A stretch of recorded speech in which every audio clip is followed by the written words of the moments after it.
Good afternoon, my friends. Happy Wednesday to each and every one of you. So I have big news. There is finally more stimulus money that is going out to low-income households across the United States.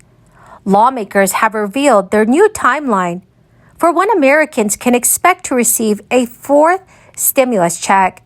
Thanks to huge budget surpluses this year, these bonus payments can be worth up to $2,000. My dear friends, please do me a favor and watch until the end of this video to see if you will be receiving a $2,000 check this year. Also, to say thank you for watching every day, I'm giving away 4 $75 Walmart gift cards every week.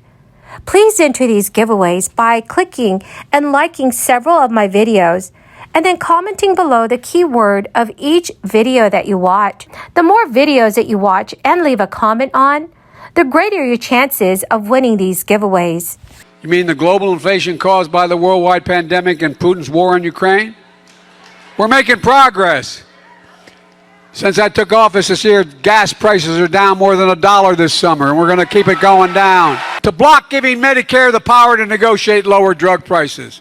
And for decades, Big Pharma won, but not this year. The American people won, and Big Pharma lost. Medicare now has the power to negotiate for lower prescription drug prices. Seniors will see their out-of-pocket costs for drugs limited to no more than $2,000 a year, no matter how many drugs they need take for cancer or other diseases.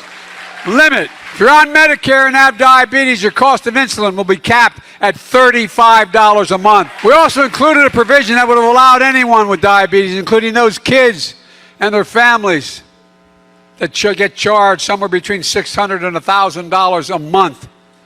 How would you feel like being a parent, looking at your kid and knowing you didn't have the insurance, and knowing if they did not get that insulin, they may die? Stoked by the largest surplus in state history, Missouri's Republican-led legislature devised a $500 million plan to send one-time tax refunds to millions of households. In a shock to some, GOP Governor Mike Parson vetoed it, but Governor Parson's objection is that he wants a bigger, longer, lasting tax cut. Now is a time for the largest income tax cut in our state's history, Parson declared, as he called lawmakers back for a September special session to consider a $700 million permanent tax reduction. Upon its likely approval, Missouri will join at least 32 U.S. states that have already enacted some type of tax cut or rebate this year,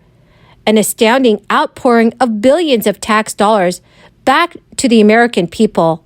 Idaho lawmakers are convening this week to consider more tax breaks, and Montana lawmakers are also weighing a special session for tax relief. Flush with federal crisis aid and their own surging tax revenue, states have cut income tax rates for individuals and many businesses, expanded tax deductions for families and retirees, pared back property taxes, waived sales tax on groceries, and suspended motor fuel taxes to offset inflationary price spikes.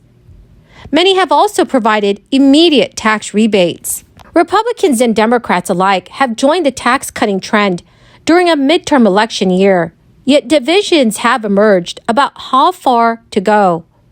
While Democrats generally have favored targeted tax breaks and one-time rebates, some Republicans have pressed for permanent income tax rate deductions that could lower tax bills and state revenue for years to come.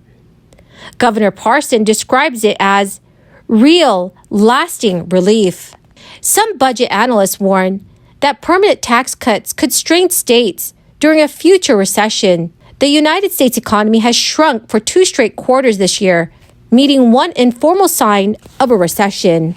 Amy Bluen, president of the Missouri Budget Project, which is a nonprofit that analyzes fiscal policies, she told reporters this week, quite simply, relying on the current surplus to fund permanent tax changes is not fiscally sustainable or responsible, and will ultimately require cuts to state services. For some states, the current surpluses are unlike anything they've previously seen. The 2022 fiscal year, which ended June 30th for most states, marked the second straight year of large growth in tax collections, after economic shutdowns triggered declines early in the crisis. And according to new data, many states reported their largest ever surpluses. So, dear friends, what are your thoughts on this? Do you think that all states should be sending out more stimulus relief? Please let me know your thoughts in the comment section below. Friends, the keyword for this video is Emerald Lake.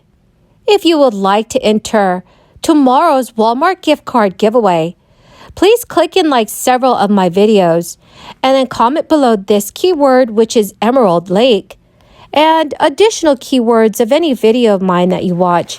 And please do make sure that you are subscribed to my channel. Millions of federal student loan borrowers will soon see up to $20,000 of their debt wiped away, thanks to a new plan announced by President Biden last week. Not every student loan borrower is eligible for the debt relief. First, only federal-owned student loans qualify. Private student loans are excluded. Second, high-income borrowers are generally excluded from the receiving debt forgiveness. Individual borrowers who make less than $125,000 a year, and married couples or heads of households who make less than $250,000 annually will see up to $10,000 of their federal student loan debt forgiven. If a qualifying borrower also received a federal Pell Grant while enrolled in college, the individual is eligible for up to $20,000 of debt forgiveness. Pell Grants are awarded to millions of low-income students each year, based on factors including their family size and income, and the cost charged by their college. The Department of Education says it already has income information for nearly 8 million borrowers.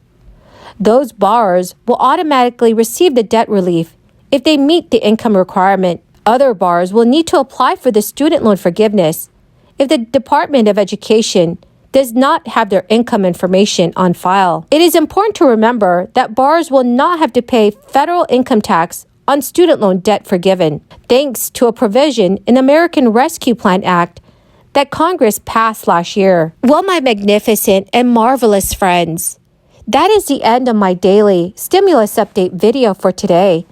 Thank you, my dear friends, for joining me here and watching all of my videos. I greatly appreciate every single one of you. Please remember to enter tomorrow's giveaway by clicking and liking several of my videos and then commenting below the keyword of each video that you watch. Thank you, friends, and have a wonderful and blessed Wednesday.